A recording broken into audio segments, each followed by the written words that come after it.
Hello everyone, welcome to Code Studio.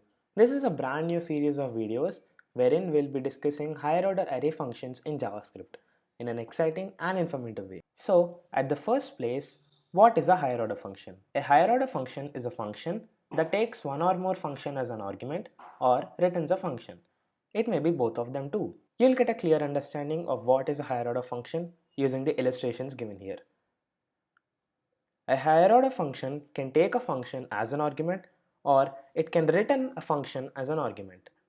Higher order function is just like any other function, but it can take a function as an argument or return a function or do them both. Let me show you an example of higher order function in JavaScript. In this interactive REPL environment, I'll be showing you an example of a higher order function in JavaScript. Note number 1. I'll be using ES6 in this video and I prefer everyone to get in touch with ES6 while working with JavaScript. So I'll be having a higher order function and I'll be giving a function as an argument. So let me declare the first function which I'll be inputting as an argument. Let me name that function to be fun, which would take a number n as an input and return the value of n times 2. This is a function which we would be giving as input into the higher order function. Let us name the higher order function to be HOF. HOF is a higher order function that takes the fun function which I have already declared above as an argument and also another number num and returns the value of fun of num. So let me now console.log the value of higher order function wherein I'll be giving the inputs as fun, which is a function I'll be giving as an argument, and any number. Let me name 2. Let me run this program. The 2 which I have given and fun which is already declared here, both are taken as inputs and higher order function returns a value of fun of 2. Fun of 2 is nothing but 2 is given as an argument in place of n in the function fun and the function returns as a value of n times 2, that is 2 times 2, which is 4. Let me try with any other number and the answer is 10. 5 times 2 is 10. This is how a higher order function is written in JavaScript. You won't be able to appreciate the power of higher order functions when you see the usage of higher order functions just like this example. But when we actually look into higher order array functions, we'll understand the usage of higher order functions to its best level and you'll be able to appreciate HOFs to its alpha level. The higher order array functions which we'll be discussing throughout this series of videos are for each, map, filter, and reduce. These are the higher order array functions which we'll be discussing, and these are very much important before you work with JavaScript and before you move into any framework with JavaScript like Angular, React, Vue.js or Node. Since for each is a higher order function, we return a callback function on accessing for each method on any array. In some illustrations, we'll be denoting the callback function using this decahedron. For each in fact acts like a for loop for each element of the array. In sense, when you actually call for each on a given array, callback function is executed on each and every element of that array. So now let us see how to use the for each method by analyzing its syntax. The syntax provided in the official docs is of this sort, where the callback function has 3 inputs, iterable element, index and the array object itself, and then we have the actual function call. This callback function is inside the for each method which is binded to the array on which we are accessing the method.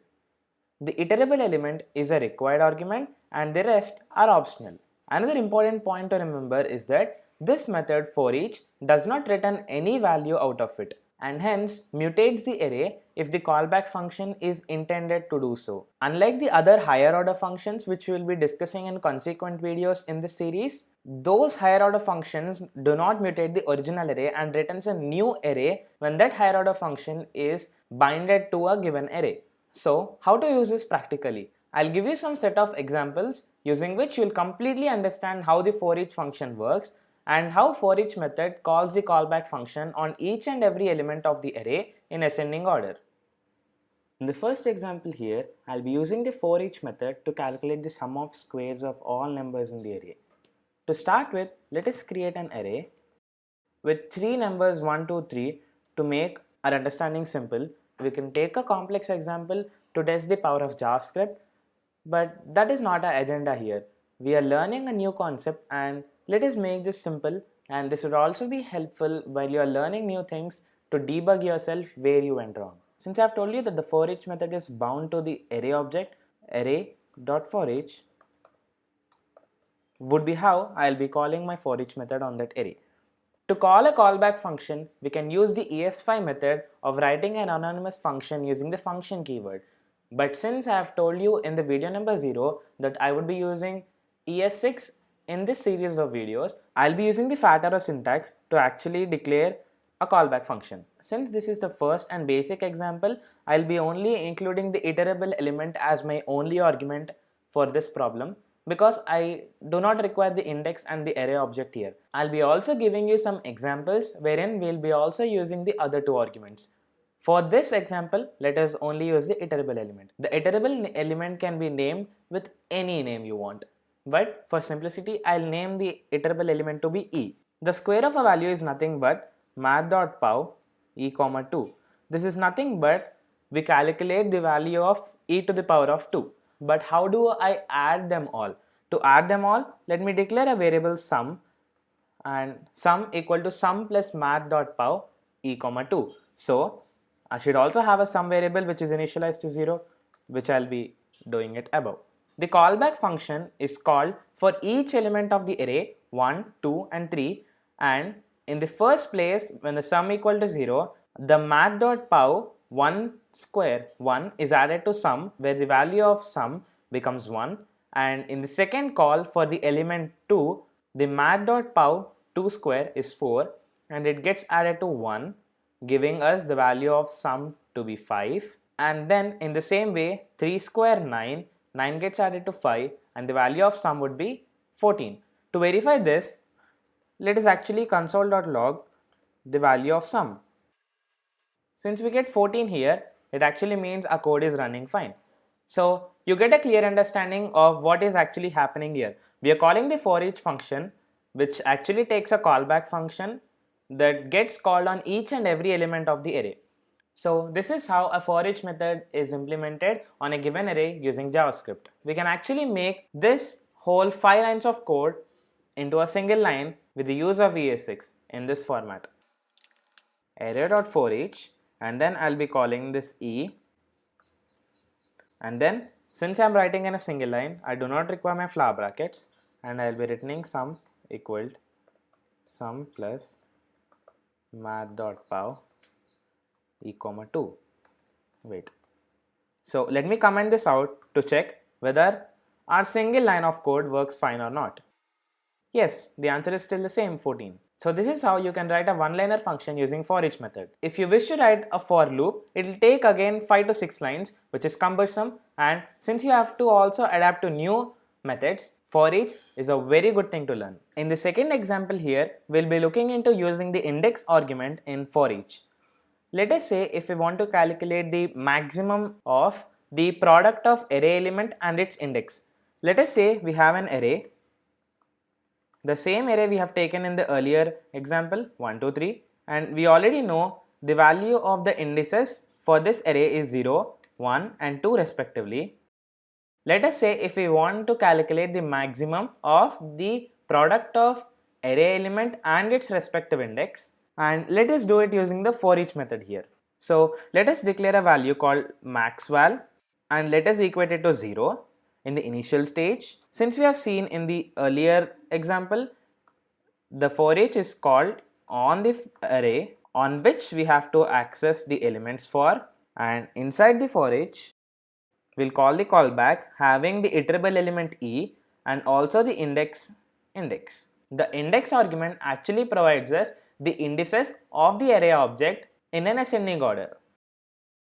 Since we have to find the maximum value, let us include the maxval is equal to math.max, and the maximum is compared every time with the product of iterable value e times its index and the maximum value so far computed. So this gives us the maximum value after the callback function is called on all elements and the product E times its index is calculated on all elements, we'll be getting the maximum value. So let's take our maximum value by logging it onto our terminal. Our max val is 6, which is nothing but 3 times 2. Let us actually reverse this array and run this again, and we'll find that the maximum value is 2, which is 2 times 1 or 2 times 1. If we wish to have zeros and 0 here and then run it, our maximum value would be 0 because we have only 0. So this is how you calculate the maximum value and you utilize the index argument in the for each method. The third example is quite simple, and let us actually try using all the 3 arguments that we can use in for each callback. So as we have seen in the theory part, that the third argument is array object itself. Since we are already binding our for each to a given array, why are we actually using this array object? The third function is actually defined to define the closure of that callback function being used. Let us say if we want to find the same example of finding the maximum value of product of element and its respective array, and we define that callback function using a named function instead of this anonymous function. Let us do it quick fast. So let us name that function to be calculate,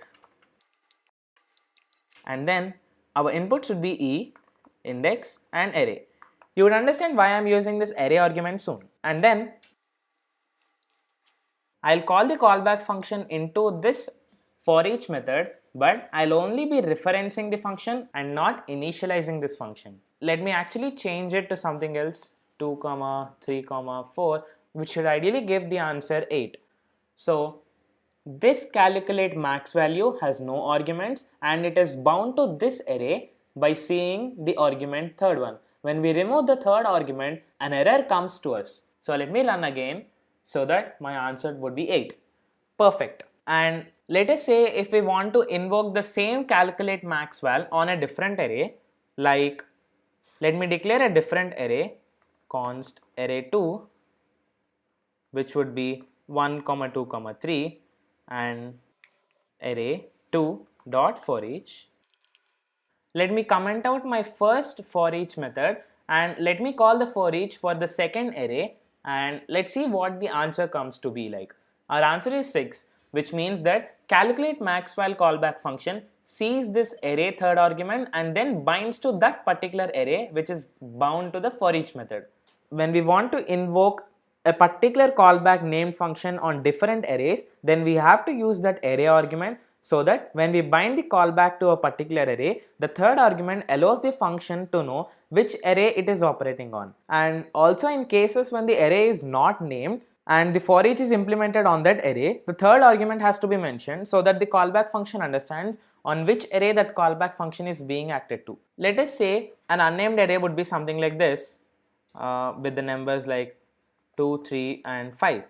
Then when I run our code, our answer would be 10 because the third argument would help calculate max val callback function to understand it is bound to this particular array. We have seen in the last video that for each method modifies the actual array, and sometimes this might not be useful for us. Hence, this map function is being discussed, which does not modify the actual array but rather creates a new array for the same. Map. So map method creates a new array with the results of calling a function for every array element. It creates a new array with the results of the callback function being called inside the map method. In the same way that for each callback function ran on each and every element of the array, the callback function of map also runs on each and every element of the array. But while returning something or performing some operation, map method actually creates a duplicate of the old array and adds a change to that array. So this is how a new array is created while we are returning something in the callback function or trying to modify something in the old array. In fact, if we are not modifying and returning the same array too, the map function creates a copy and saves it in a new array when we declare a new array variable. The syntax is also similar, having the map function bound to array and a callback function being called with the 3 parameters iterable element, index and the array object itself. As we have seen for the for each method, in the same way, iterable element is a required argument, whereas index and array object are optional parameters. Okay, so let us see whether the map function is running on each and every element or not. For that, let us include a simple array having simple elements like 1, 2, 3, 4 and 5. And then let me map that array using array.map, and as a part of callback functions argument we have an parameter e, that is the argument which is iterable element, and then let us actually console.log each e to check whether it is running on each and every element of this array or not. So after running this we get 1, 2, 3, 4 and 5. The console.log says that all elements of the array are run, and array.map also returns as an array undefined, undefined, undefined, undefined and undefined. So what is actually happening here is we haven't written anything in the array. See, what happens is array.map actually returns a new array every time, right? So since we are not returning anything inside the callback function, an undefined variable is written and an array is written to the console. You can actually save this array inside a array variable. Let us name it new array and actually run this, and we can also console.log the new array, and we can see the new array is nothing but this undefined, undefined, undefined, undefined and undefined. What this actually means, because we are not returning anything, so hence undefined is returned as a default value. To change that, let us actually return the iterable element e. So when we return e and console.log the new array, we get the new array to be 1, 2, 3, 4 and 5. So how to know whether our old array is mutated or new array is mutated when we return something new? Okay, so let me actually return e.to. For every iterable element, let's actually return the twice of the array elements. So in the console.log new array, the new array is mutated, and to check whether our old array is mutated or not, let us actually comment this out and console.log our old array and check. The old array isn't being mutated and is being remain the same. Hence we can say that array.map doesn't manipulate the old array, and it constructs a new array for each element by calling the callback function inside it. So this is fine. So let me actually explain you using a new example wherein our array would be a list of objects. So let me actually write down my shopping bill, and my shopping bill would be consisting of all the object name and also its price. Fine. So my name of my objects would be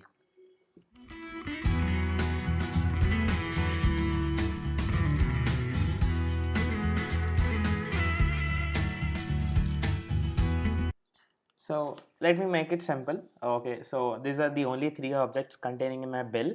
So let us say if I want only an array consisting of only the price of each element, so that I can run a for each loop on that and calculate my sum.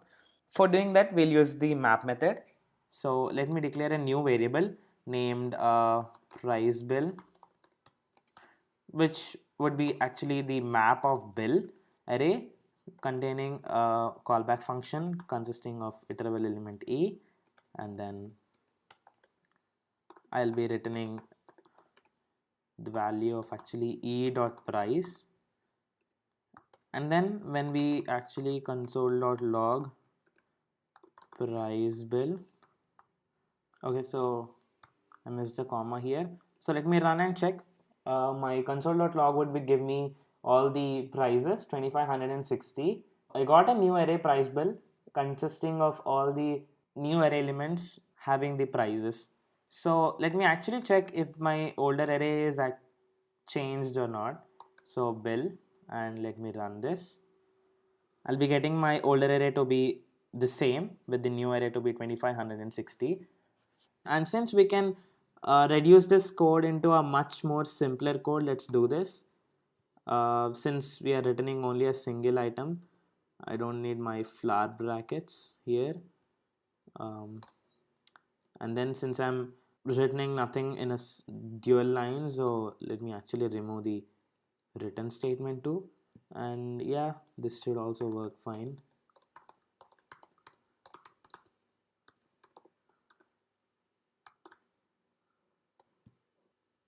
Perfect.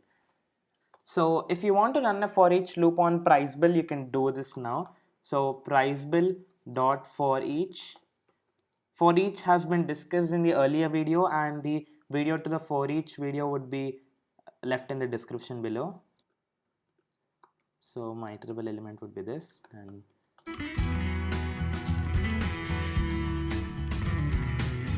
so the same example has been actually told in the earlier video, and we have implemented this using a map function on a bill array, and then I'm running a for each on the mapped array, and I calculated my total sum. So this is how a map function is implemented in JavaScript, and the uses of map function are you can construct a new array without actually manipulating your old array, and you can retain your old array for future use, and this would be mostly used in JavaScript frameworks like React and Angular. When you are actually returning some components of an array, you'll be having a list and you'll be returning HTML components from that. Then you can use the map function on the given array and return HTML points. Like, let me give you an example. Let us say if you want to return price bill array, and the each element should be a bullet point, then you can actually return this in this way. So I'll be creating a new variable HTML final, and in this I'd be mapping my bill. This is actually a advanced example, so doesn't matter if you are unable to cope up with this. You can actually leave up your doubts in the comments below, and I'll try to answer them if you're having any problem with this example or with any part of the video as in such. So I'll be returning something called a list item, so li. This can be understood if you are actually done some HTML and if you are into some React or such. But it's fine if you are done some HTML, you'll understand this. E.price, and then I'll close my li tag. So this is how you'll actually return it. So let me console.log HTML final. So you have written 3 elements, and you can join them. HTML final.join.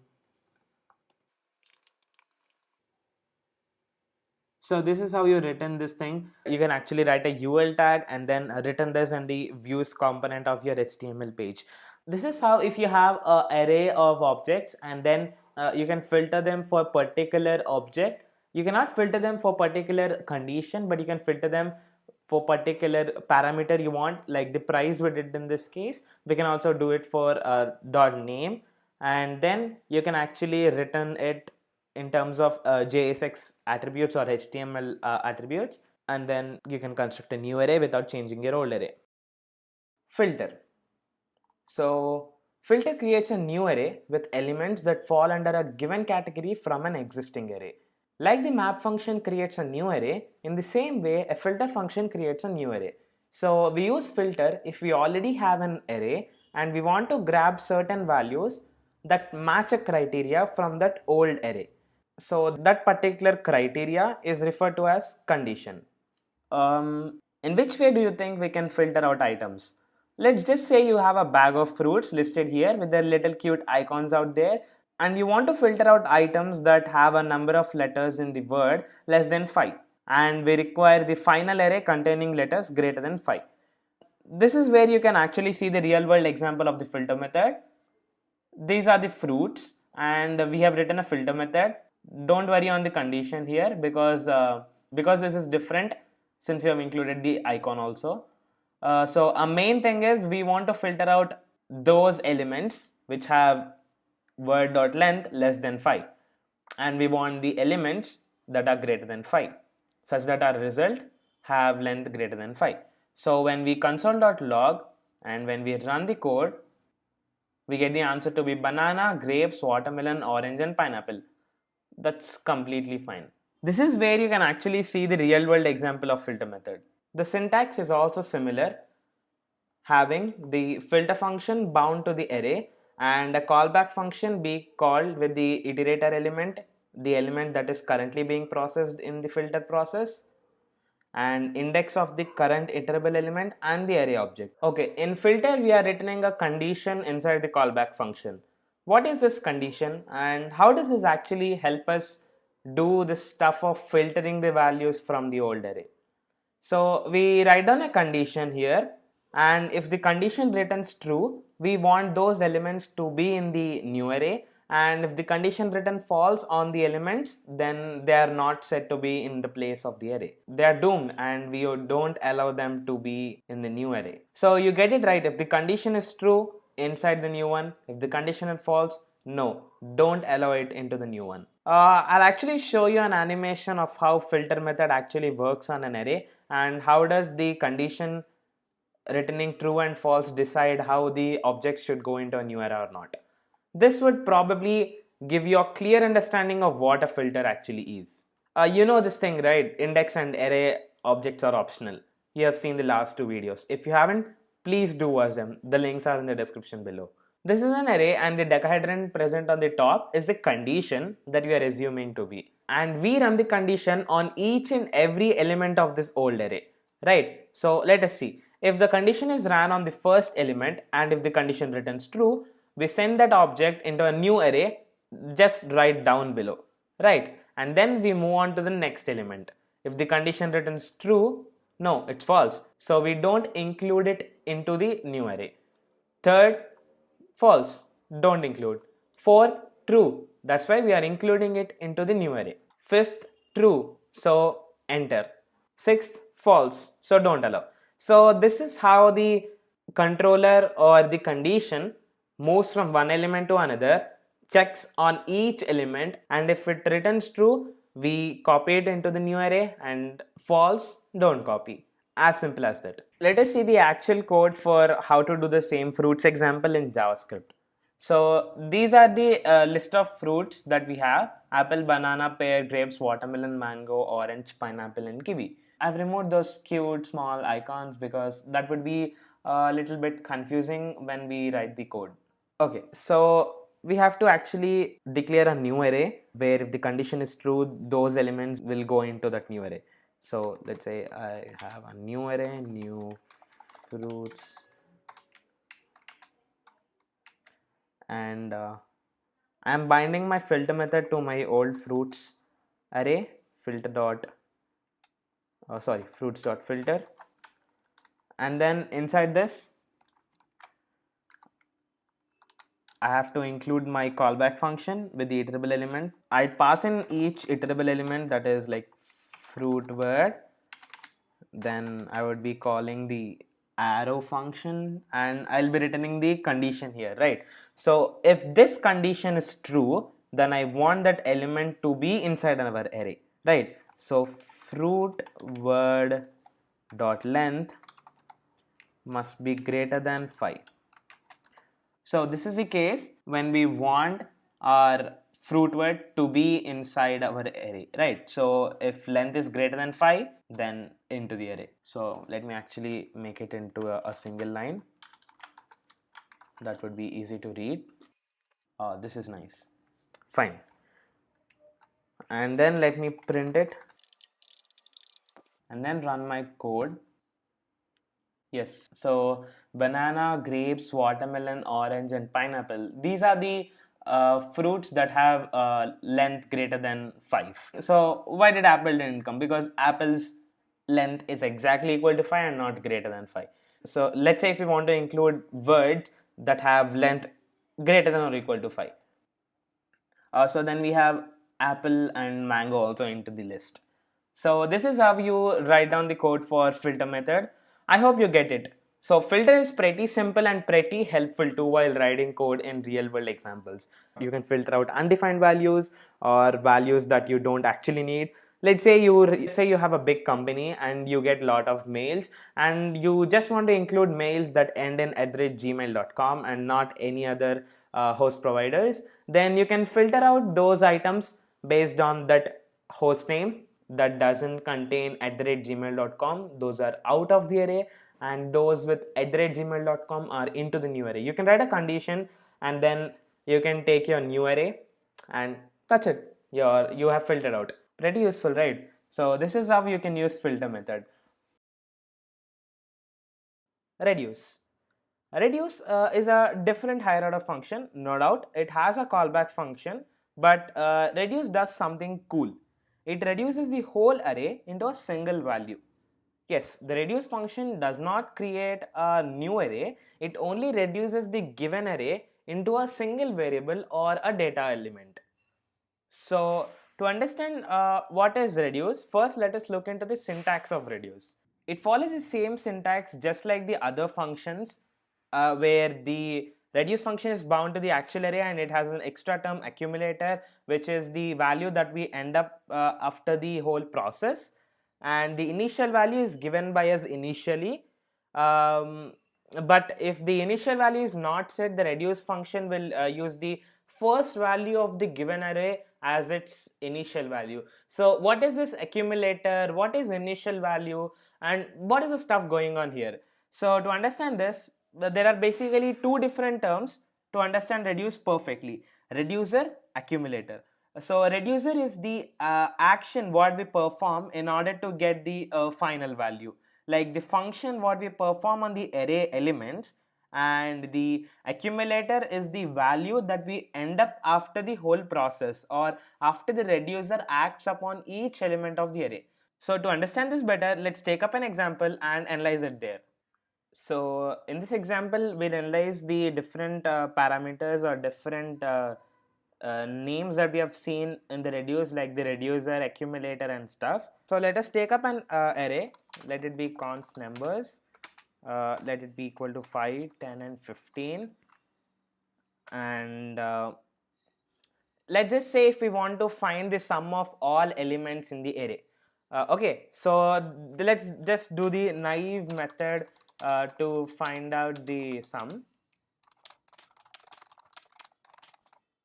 So using for loop, what is the thing that we would be doing is, so then we would be declaring a variable sum, which will initialize it with 0 because we have to calculate the sum of the whole numbers. So we'll initialize the sum variable to be 0, and in the for loop we'll add the each element of the array to this sum. So basically 0 plus 5 is 5, then 5 plus 10 is 15, and then 15 plus 15 is 30. So this is how we'll find out the sum of the elements in the array. So the loop goes like for, and then let us assume the iterator to be I, and then I starts at 0, and then I ends at numbers dot length, and then we'll increment the iterator I value. And then inside the for loop, what we would be doing is we will be just adding the sum, and that is equal to numbers the I. So this means that, so what does this line means? Okay, this means just like sum is equal to sum plus numbers I. This actually means that every element in numbers array gets added to the sum, and then that equals to sum. So what does this mean is, initially when sum is 0 and then 0 plus 5, that is 5. So sum gets assigned to 5, and then in the second call sum becomes 5, and then 5 plus 10 is 15. So in this manner we get the answer to be 30. Okay, let's just console.log the value of sum.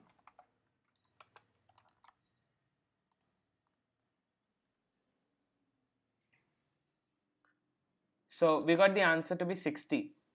Wait, okay, so we just did the same thing again, right?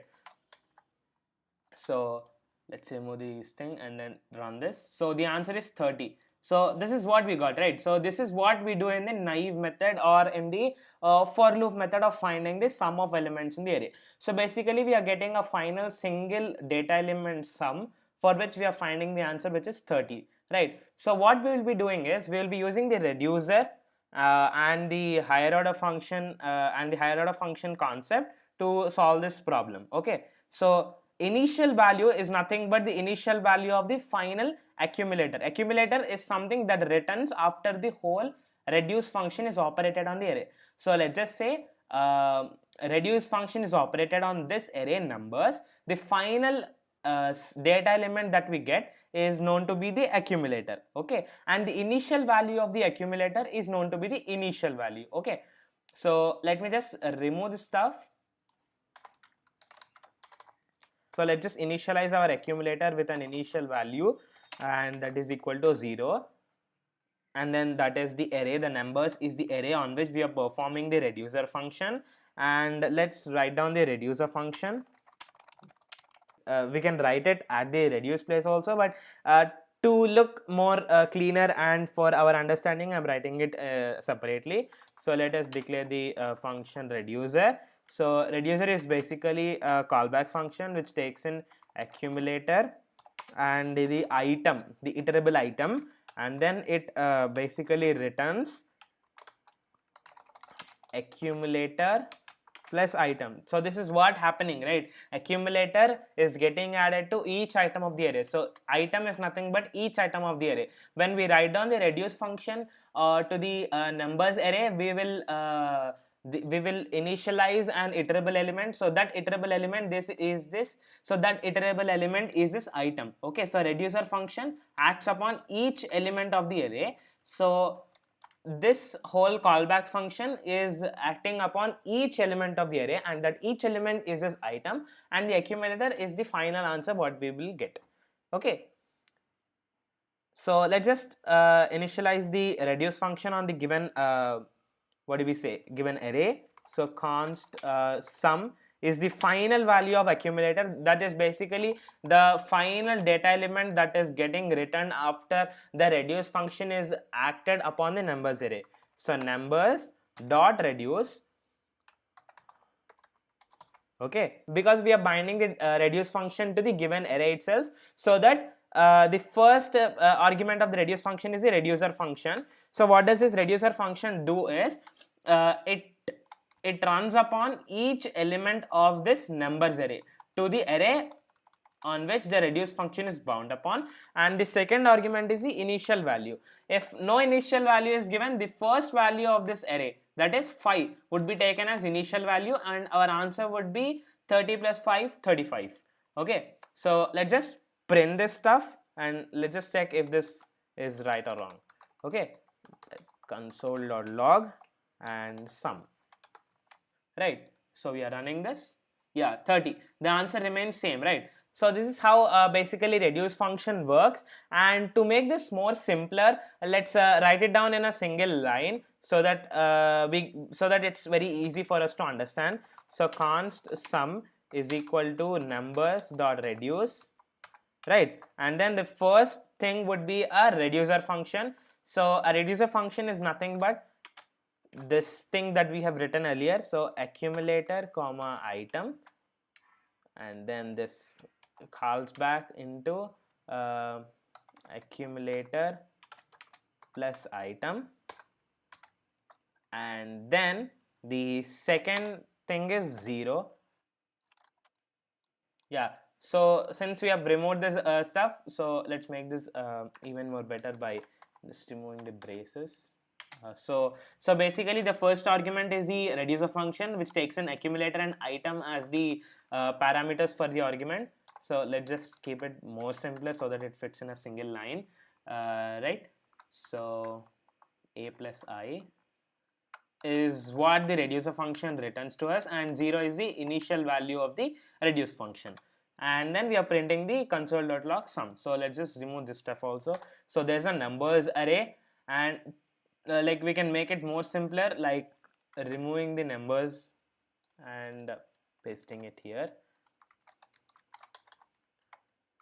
Actually we can directly write down inside this console.log brackets this whole stuff, but this is fine. Okay, so let's run again. So the answer is 30. Fine. So we can also do, like, we can add, like we can find the sum of all the elements times 2, then we can do 2 times I, like we'll add the accumulator to 2 times of this stuff, and then the answer is 60. So this is how you can do stuff with reduce function. So you can reduce all the elements of the array into a single data element. So this is how a reduce function works. So that's it for today. Please do like the video, If you love the content on this channel, go hit the red color subscribe button and also share this channel to your friends and supporters. Thanks and bye. Signing off, Sayanket, Code Studio.